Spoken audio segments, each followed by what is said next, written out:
Starting a company can be like riding a roller coaster blindfolded. There are going to be steep climbs and sudden drops, and a seemingly unending series of loops and turns. And just like a roller coaster, it's always easier when there's someone on the ride with you. Here at Bosses Who Brunch, we don't buy into the myth of overnight success. We cover the challenges, celebrate the successes, and hear real stories of what it's like to start a business.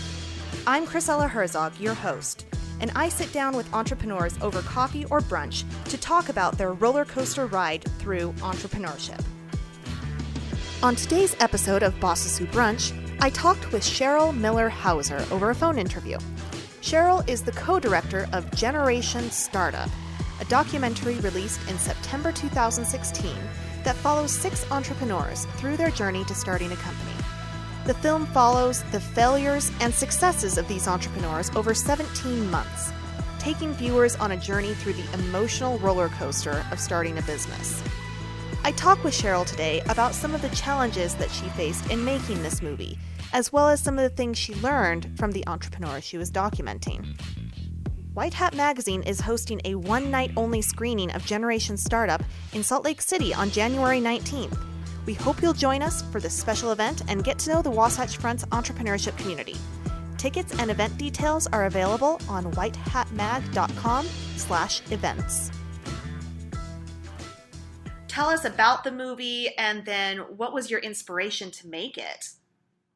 Yeah. So the my inspiration was twofold. First of all, I had worked my whole career until recently as second in command and helping other people build their companies. And I had just, when I embarked on this film, I had just launched my own production company. Oh, wow. Yeah, and it took me 3 decades to get up the courage to do that. Even though I had always, everything I had done my whole life had been very entrepreneurial, I had always eschewed working for big companies. I always liked working for smaller companies, but, and was starting at a very young age, always second in command, and overseeing a lot and helping other people build their companies, but never had the guts to go out on my own. And I finally got the courage to do it because I got to an age and stage in my life where I wanted to be master of my destiny, and I wanted to control the programming and the content that I made, and I only wanted to make stories that would inspire me and that would inspire viewers. That's and I so also cool. wanted to shoot. Yeah, I mean, I felt that strongly because even though I was head of production for other companies, it was often, you know, a development team that would pitch stuff, and then it would end up in my lap to make or oversee the production. And I wanted to be choosing what I was making, and really only wanted to make stuff that I got out of bed every morning, super excited about making. And then I also wanted only to work with people I liked and respected. So and those were the forces that really drove me finally to launch my own company. And my son, I have 3 kids, but my oldest was a fellow in this fellowship program, Venture for America. And Venture for America, the founder, Andrew Yang, he's an amazing man. He had launched 2 startups that failed, and then the 3rd startup that was successful. And when he sold that startup, he said, "What can I do now?" And he looked around and he saw that kids today are very much directed towards a few paths, and especially the top achieving students. So investment banking or consulting firms or law school, med school, a number of other paths, but that there was no funnel, there was no path to entrepreneurship. And entrepreneurship among 18 to 34-year-olds is at a 25-year low. Yeah. People think that we're in this like golden age, but we're not. And Andrew said, what can I do to build the next generation of entrepreneurs and funnel these kids who are graduating from college, provide a funnel to becoming an entrepreneur. And he realized that the way that he learned to be an entrepreneur was by working under people who were successful entrepreneurs or experienced entrepreneurs and learning from them. And he also said, what can I do to spur entrepreneurship around the country, not just New York, Boston, Silicon Valley. And so he created Venture for America, which recruits college seniors and places them at startups in 16 cities around the country, and most of them in economically depressed cities. Mm-hmm. So the idea with Venture for America is the fellows work at a startup for 2 years. They really learn what it means to be an entrepreneur and work at a startup and build a startup. How cool. And then Venture for America encourages them and supports them, helps them to launch their own company. Very So cool. my son, it's amazing. It's Yeah. really, I mean, he has changed so many people's lives, and he's made entrepreneurs out of people who, you know, Mac in our movie was a creative writing major, Mm-hmm. probably never would have taken this route. So my eldest was a fellow in Venture for America, and he had graduated with a degree in English and was employee number 11 at a startup that was growing very rapidly. And he was overseeing a lot of their marketing. And Mm-hmm. he was really having a hard time. He didn't know really what he was doing. Like many startups that are growing quickly, there wasn't a lot of infrastructure or kind of, coordination among Mm-hmm. the teams. So he was figuring all of that out himself, and definitely having a hard time, but also learning and growing so much. And I met Andrew, and I said, what you're doing is amazing. I would really love to follow some of your fellows in one of your cities. And he was game. I said to him, my conditions are I need full editorial control. If somebody goes off the rails, if a company falls apart, whatever happens, that is the movie. Like, whatever happens is Mm-hmm. what we are going to show in the film. So are you comfortable with warts and all story? And he said, yes. He said, I think it's important that we show the real story because, first of all, we have a tendency in our society to glamorize the startup Yes, world. very much so. And also, right, very much so. And this film does not at all. That's great. I think some people, like, the reaction everyone has to the film, of, like, every race, gender, background, socioeconomic group, nationality, and I've now done Q&As and traveled with the film in so many different circumstances. Mm-hmm. The reaction everyone has is people feel inspired and they feel uplifted. Whether they feel inspired and uplifted to launch a company or to join a startup Mm-hmm. is not true across the board. But what Andrew says is that if after watching the movie you still want to work at a startup, you know that you're cut out for it. Because, but no matter what, the movie really is about moving outside our comfort zone, the importance of taking risk and moving outside our comfort zone to learn and grow as a person. Mm-hmm. And it's not about, like, we all have to go out and launch a company. But anyway, so what inspired me was, first of all, the fact that I had just launched my own company at, a certain age, when I, now that I've, like, been at it for 3 years, and making this movie was very much like living through what our subjects in the movie lived through. I mean, Mm-hmm. it was such a crucible making this movie. It was so hard, but Yeah. I felt inspired by them every day, and also just felt so inspired by the themes of the movie, and and now that I've come through it, I feel like, bring it on. Like, I'm really so not, like, afraid of anything now. It's like, so it's, and that's the other thing. I mean, the tagline for the movie is learning to fail, redefining success. Mm-hmm. And even one of the subjects in the movie who does not succeed in the conventional sense, Mm-hmm. and I don't want to, like, spoiler alert, say what happens or even who it is, but, it's funny because in the Q&As, people often say, like, everyone in the movie is so successful, you must have followed some people who failed. And I say, but wait a minute, one of the subjects in the movie is he loses his job and is about to lose his parents. Oh, Like, wow. he is, like, in what realm is that success? Yeah. Like, but you feel he's successful because at the end of the movie, he has learned and grown so much. Mm-hmm. You know he's going to be successful because of this, like, growth and just his fundamental human character and strength. You Mm-hmm. know that he's going to do just fine. But so So, and then I was just so inspired by what Venture for America was doing. So the movie is not about Venture for America. Mm-hmm. It's about the young entrepreneurs we follow. Yeah. But they are there because of Venture for America and thanks to Venture for America. And so we frame, like we explain at the very beginning of the movie, like we introduce each one and you know that they're there through Venture for America, but like we never talk about Venture for America again through the movie. Gotcha. But Venture for America is, I mean, it was definitely, if you say what motivated me or what got me excited about making this movie, it was looking at what they are doing. And if you go to their the website and the page, I mean, Andrew Yang he's so inspiring, and he's all about using entrepreneurship to drive economic rejuvenation of, our country, of cities. But he's also about giving, again, like I said, that opportunity for young people to choose entrepreneurship as a path, because I think for a lot of people coming out of college, it's so daunting. Yeah. It's not really. And then, once you get, if you don't choose it as a path and you end up going to a more conventional route and you start like leading a life that requires you to continue to earn the money of a more conventional route, it's very, very hard at that point to get off that more conventional path and take risks.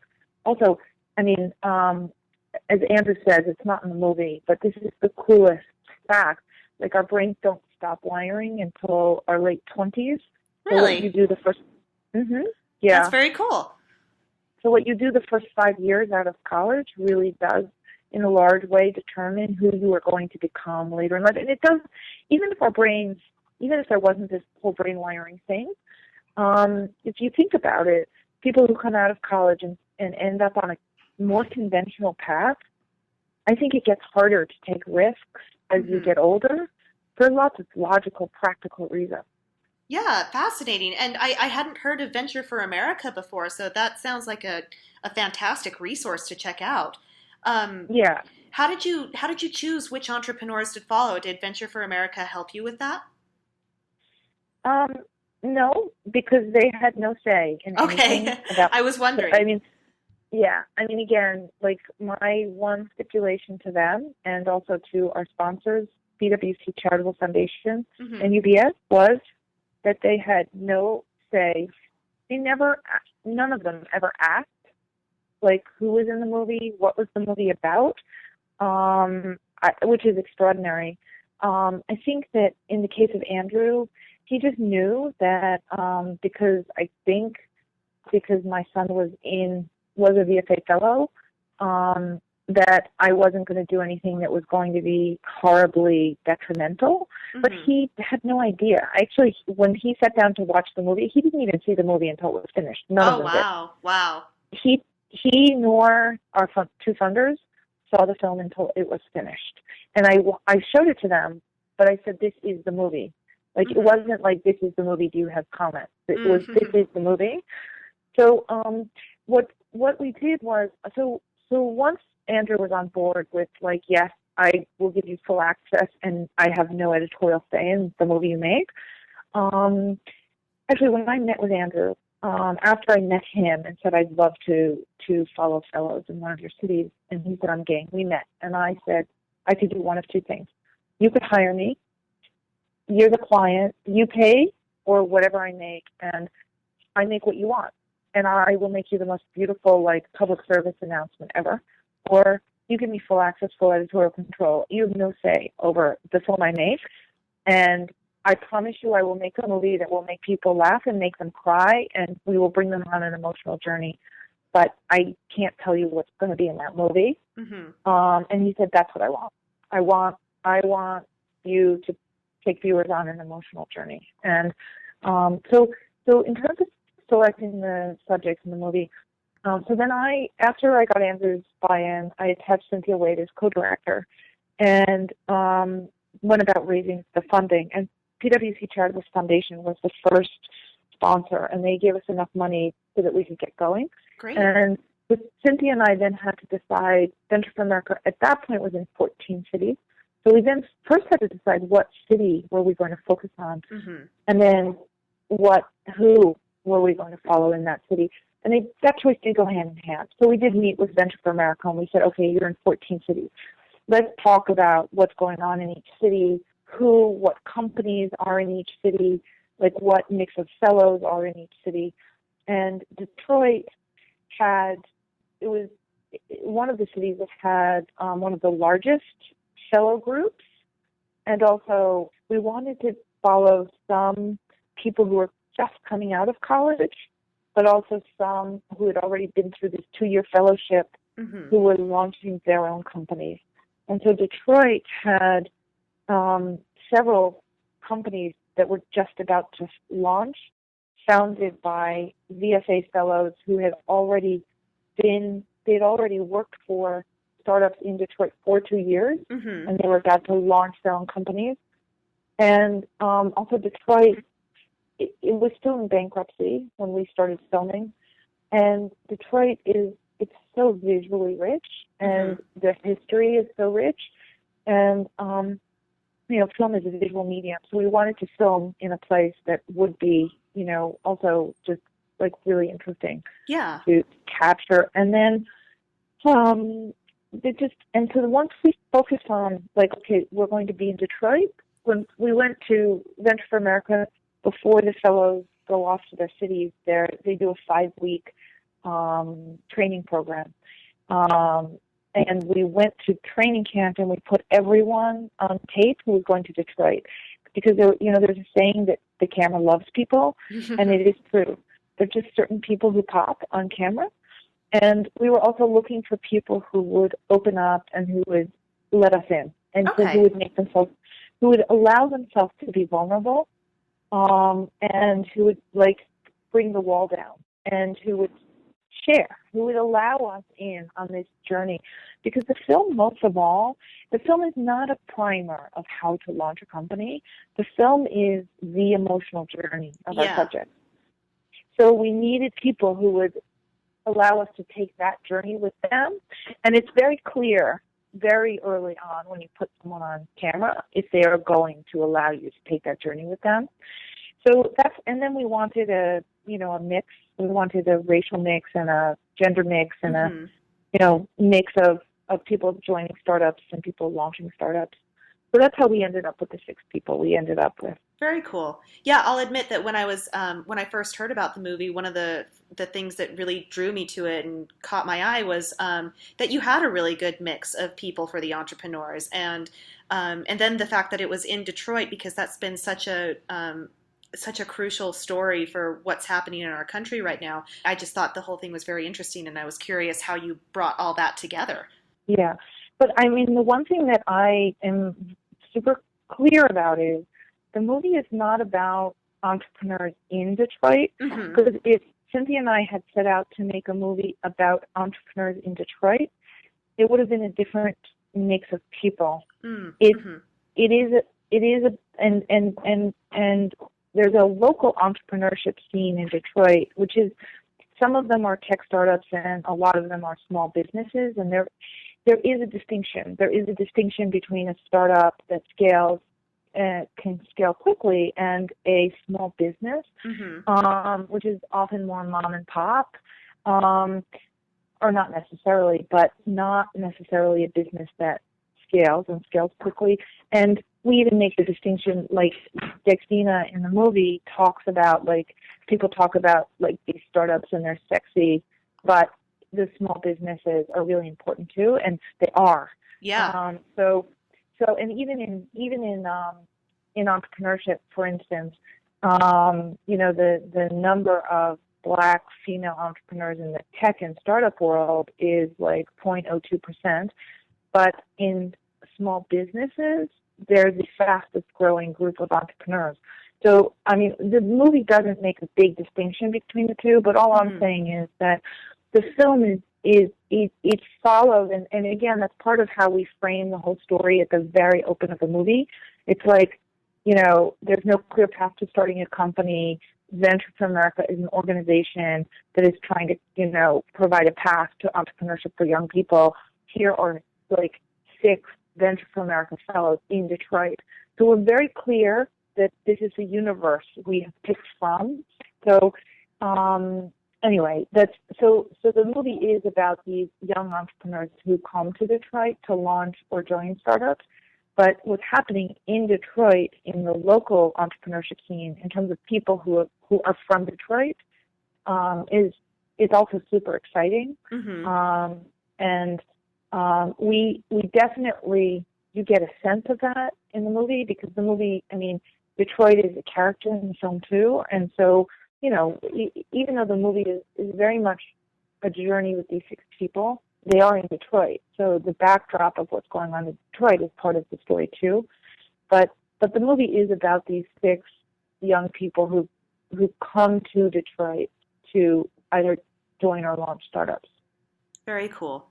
So in the process of making the movie, did you come across anything, probably particularly in the story, that ended up really surprising you?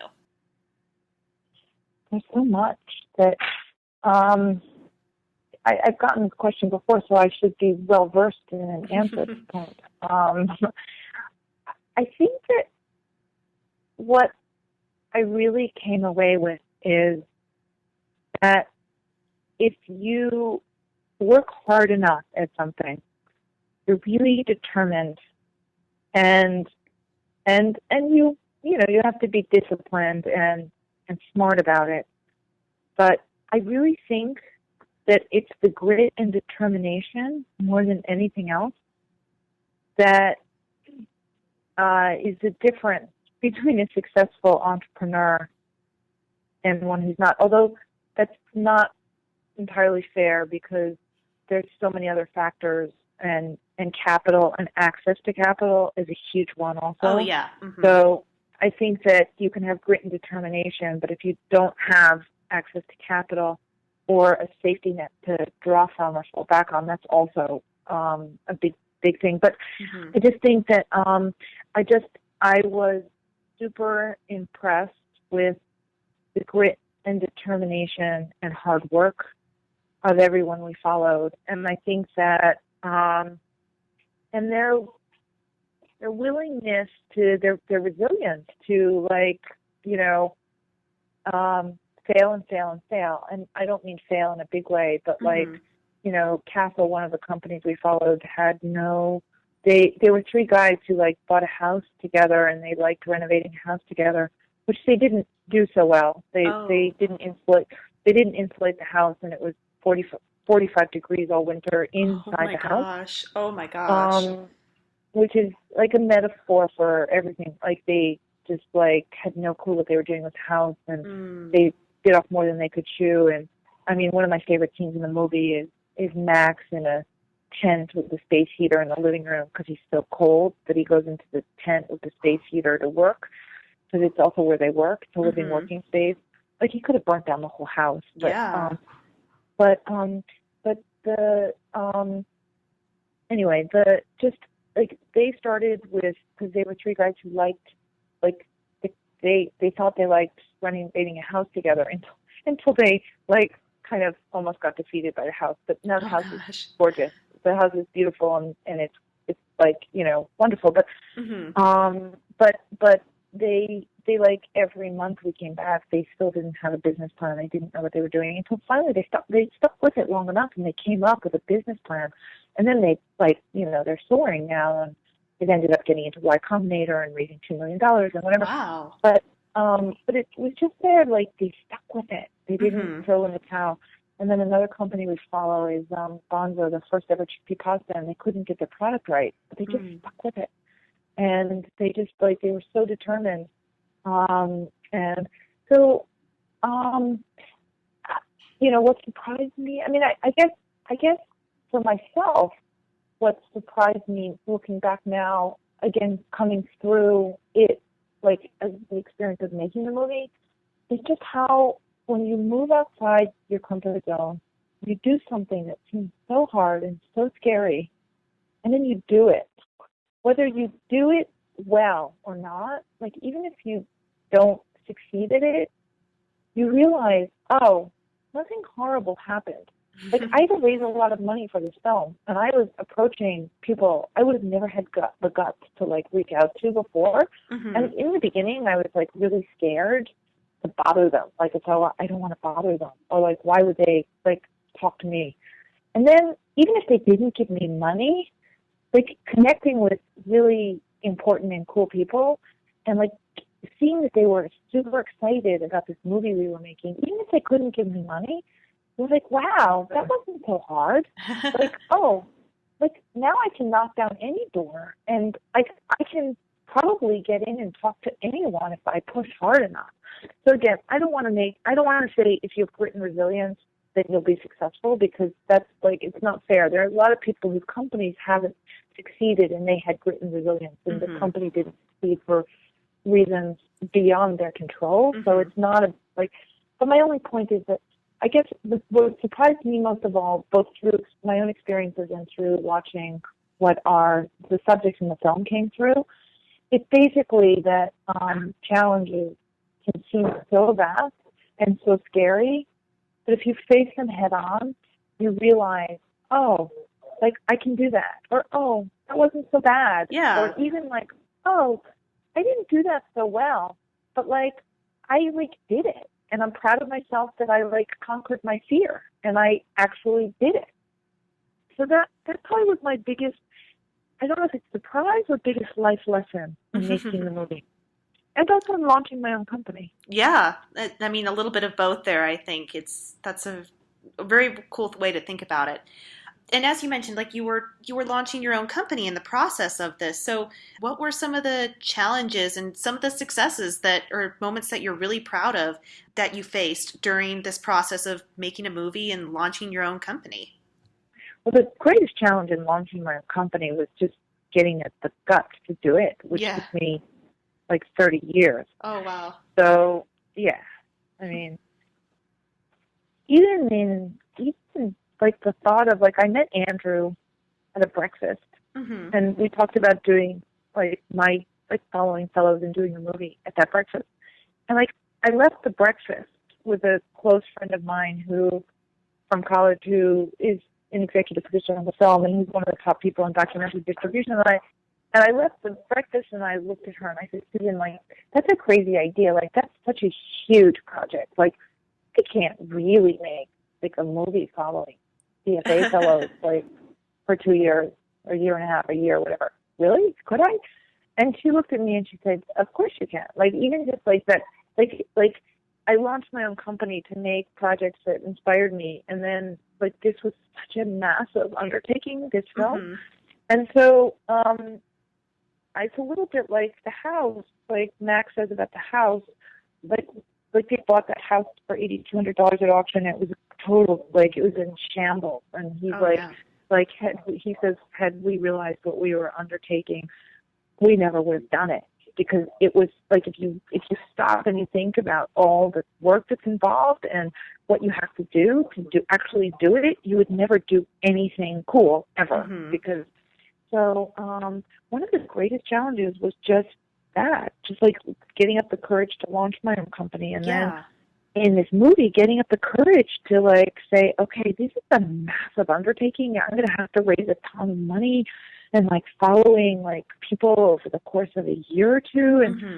And, but just, like, it was like, I was so excited about telling these stories that I didn't stop to think about, like, what a massive undertaking it was, and the fact that, like, I would have to raise a lot of money, and we raised some money to start and almost ran out of money. Oh, wow. Like, well, because we raised them, like, PwC Charitable Foundation came in with enough to get us going. And then UBS came in with a little bit more, but at a certain point, we almost ran out of money, and we had no money to, like, do post-production, or even to finish. And I was looking at going home and telling my husband, like, not only have I not, like, paid myself a penny in making this movie yet, but, like, we might have to put our own money into this movie, which he would have not been happy about. And then PwC Charitable Foundation came in for the rest of the funding. Oh, good. Okay.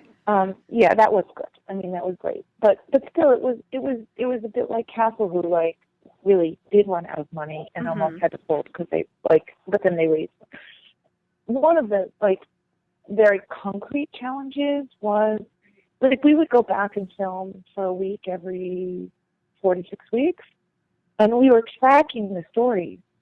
But I didn't know from the get-go if we were telling 6 different stories. And, you know, if you think of the narrative structure of a movie, threaded stories don't usually work. Usually the best movies follow, like, 2 main characters, and best movies have, like, you have main characters, and then you have secondary characters, whether it's a documentary or a fictional film. You have supporting characters, and everyone's story is interwoven. So I didn't know, like, we were following everyone's stories, but we weren't editing as we went. We didn't have the money to do that. And I didn't know if we would end up with a cohesive film. So that was one of my greatest fears and challenges. And then we got into the edit room, and we had over 200 hours of footage. Oh, my goodness. So just the sheer challenge of taking over 200 hours and whittling that down to a 93-minute film. Yeah, wow. It's a huge challenge. And then the challenge of taking 6 disparate stories. There are 2 of the subjects work at the same company, so I kind of see them as one story, but the house is its own story. So there really were six disparate stories. And we mapped out each story as its own arc, and then we interwove them. And up until really almost the very end of edit, I wasn't sure that we would ever be able to have a cohesive whole with these 6 stories. So that was, like, a huge challenge. I don't know, just like stupid challenges of, like, learning how to, like, be facile with QuickBooks and things. Just like stuff that any, like, you know, entrepreneur deals with, of, like, just like all the small business, like, stuff of, like, just figuring out all of the navigating, all of the government regulations, and just all of that stuff, which is a very real challenge of launching a business. Which, you know, I keep thinking, like, I'm sure that there are lots of places that can hold your hand, including my accountant. But it's still, like, very confusing, and, like, I'm well versed in it because this is year 3 of my business. But in the beginning, I would get, like, these, like, letters and stuff from, like, the government. I'd be like, huh? What do I have to do now? Oh, man. But anyway. Yeah. But I think we've all been there, though. Right, and it's partly because I'm, like, truly small business. Like, I think a lot of people, I don't know. I mean, probably a lot of startups struggle with that, too. Right? I think so, yeah. In my experience, a lot of startups struggle with, you know, how do you do the accounting? What is cash flow versus profit? And all these little things that you have to learn along the way. Well, that I knew. That I always knew. But anyway, yeah. I mean, yes. So, I mean, I like, there's, like, the usual things that, like, anyone starting a business deals with, and then there's the things that are very specific and particular to, like, making a very massive movie. I was at a screening last night talking to the head of the chief technology officer at one of the largest financial companies in the world, really. I didn't know who he was. There was a screening where I went and did a Q&A, and after the Q&A, he came up to me and he said, I'm just curious, like, how did you actually build the stories? Like, he said, the movie is so beautifully told, and the story is, like, just, it's such a cohesive whole, but how did you actually construct the movie? And so I described, like, you know, building the story arcs for each character and then interweaving, and I gave him, like, a pretty detailed background. And when I was done explaining it, he said, wow, that is so fascinating. And you know what? That's how we build tech also. Oh, wow. And I'm sure it's how you build probably anything. Yeah. There's certain norms, there's certain kind of structure and certain things that you know within that form that work. And then it's all about working within those confines, and then the execution of being creative and bringing something original and different to that. Interesting. Yeah, that was really, I thought that was, then I started thinking about like building a house and building a company. Yeah. All the same. Building a movie. It really is.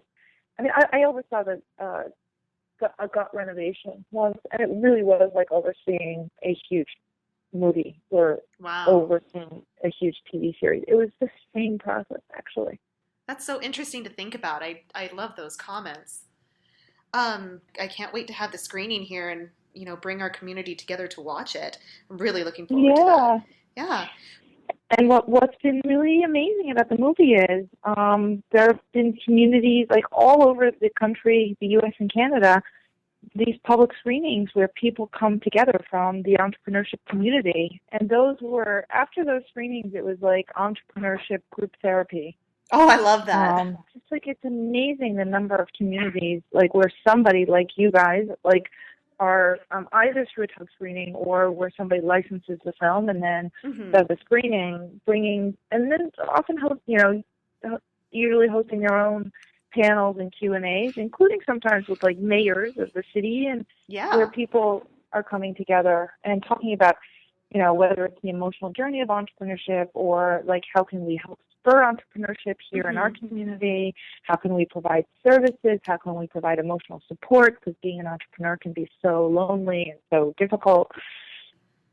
No, I mean, I think that, some of the biggest themes that are super important to me are definitely the importance of greater diversity in the tech world. And we definitely, you experience that firsthand through Dextina, who's an engineer.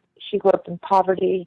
She went to MIT, graduated with a degree in mechanical engineering. And then through Kate, who's a female coder. And then really the big theme for me is the importance of moving outside our comfort zone. Both to learn and grow as evolve as people. And also something that everyone takes away from the movie is the fulfillment that comes from building something that is greater than you, that creates opportunities for others, creates value in a community. I mean, that's definitely one of the big themes of the movie too. I love that the movie takes on a life of its own, depending on the viewers. We were invited by the White House to the Global Entrepreneurship Summit in June in Silicon Valley. Michael Moore invited us to Traverse City Film Festival, his film festival. That's so cool. We're part of a program with the State Department. It's being shown around the world through embassies and consulates. I'm going with the film in January to Tunisia. Wow. So Tunisia is the embassy's kicking off a year-long initiative around entrepreneurship there. Cynthia, my co-director, is going to Mozambique with the film. Holy cow. So that's so cool. It's being shown literally around the world through embassies and consulates, often around initiatives to spur entrepreneurship in other countries. Because, for the same reason why entrepreneurship is so important to Detroit or so important to Salt Lake City. I love that. That's so cool. Well, congratulations on, bringing this film together and for, the global success it's seeing. I mean, for it to reach that sort of an audience, that's amazing. Thank you so much for the time today, Cheryl. I really appreciate it. Yeah, well, likewise. Thank you so much for listening to this week's episode of Bosses Who Brunch. If you enjoyed this episode, please rate us on iTunes. And if you're an entrepreneur who's looking for even more awesome support, come attend one of our Bosses Who Brunch meetups in Utah, or join our Bosses Who Brunch Facebook group. Bosses Who Brunch is a production of WhiteHat Magazine. You can find more information about WhiteHat Magazine and Bosses Who Brunch at whitehatmag.com.